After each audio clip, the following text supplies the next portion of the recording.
gloves. All right, girl, we're going down. All right, this is gonna be part of my pass, so I'm gonna cut this. Unlock it, see what this thing can do.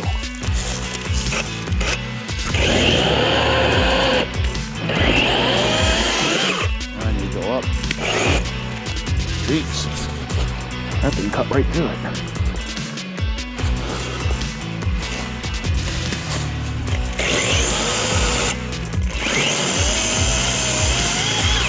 Woo! That is pretty good. That is really good. Wow. Alright guys, today we have a little bit of something different that I don't normally do on this channel, but this is such a fantastic tool that I did want to cover it. I recently bought some property and I needed to clear a bunch of trees and stuff, and I did not want to get a gas chainsaw because this might sit for a while once I'm done using it. And if anyone knows gas equipment, especially stuff you don't use all the time, like a chainsaw that could sit for 6 months or a year, I didn't want the carburetor gumming up and not being able to use it later. So I went with an electric chainsaw. I was a little bit worried it wouldn't make enough power to cut through what I wanted it to, but it definitely does. It's very powerful, and I'm going to roll a bunch of footage here in this video of it cutting through pretty serious stuff without an issue.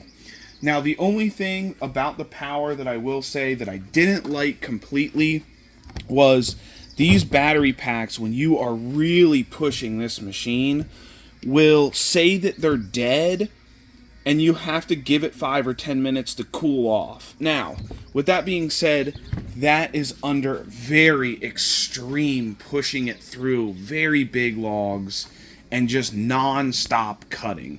It's not anything that I would worry about too much. The maintenance on this thing is super simple. Like I said, there's no carburetor, there's no gas, no nothing. There is a chain that you have to adjust, and that is so simple. This is the adjuster, and you simply just loosen it or tighten it. It is that simple. I loosened it too much here, but you get the gist. It just tightens, and you'll feel it tighten, and you just lock it in place, and it's good to go. This is the safety on it. To pull it back, that unlocks it, and it will go. And then that is the safe, and it won't go. Pretty simple. And then obviously you have to have bar and chain oil. This is the little tank for it. If we can zoom in on that. And that's really it. You put bar and chain oil in it, make sure that chain is adjusted, and it is good to go. The chains are easily replaceable. I am going to take this cover off and show that to you.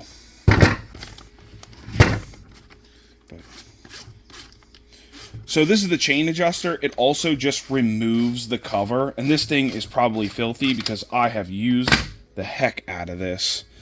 But the chain just comes off there. The bar and chain all come off just like that. And then that's the adjuster. It just goes right back on. So if you ever had to replace the chain, there's not even any tools involved in doing that. And I haven't used a chainsaw for a while. I'm sure the new ones that are gas are the same way. I'm sure they don't use tools. But when I was a kid using chainsaws, I remember having to actually adjust it with 2 wrenches. And it was kind of a pain. So having this new thing, it was just really cool to see that. I don't need any tools to adjust that chain or replace it. So if you break a chain in the woods, you can just pop a new one on with no tools necessary. One thing that was a little bit disappointing on this chainsaw is WORX says that this is a 1-hour charger. That has not been my experience. This thing takes more than an hour to charge. I've seen it take 3 hours until it kicked off. That's just my experience. I don't know where they get off saying it is a 1-hour charger. From my experience, no way. One cool thing about WORX too is we have some of these smaller 20-volt batteries, and these go to our little vacuum cleaner.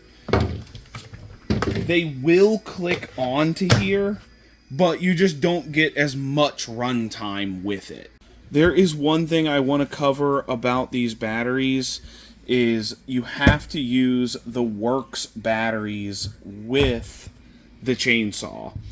They might work, the aftermarket ones might work in the vacuums and other stuff where it's not drawing so much power, but I ordered a pack of aftermarket Amazon batteries and ran them in the chainsaw and tried to cut through some pretty big stuff, and it didn't have the power to go through it.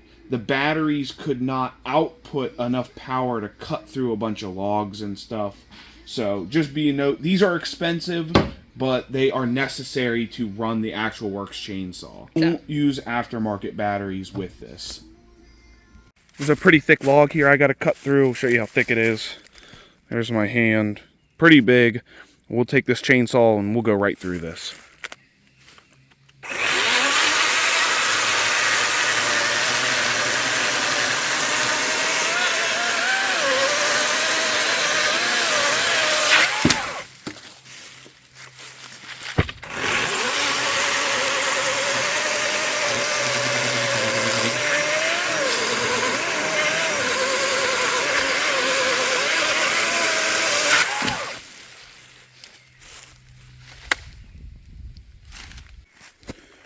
Alright, so from this log, I believe, right here, the whole way back, we're getting this all cut up. And this chainsaw is just going through it like butter. It's one of the better ones I've ever used. But let's see how much battery we got. Still have 3 bars. So, I mean, we still have a lot more cutting we can still do. And I have an extra set of batteries with me. But, I mean, this thing is just going right through this thing. So, for the average homeowner, or if you're just going to be using a chainsaw once or twice a year, this thing absolutely rocks.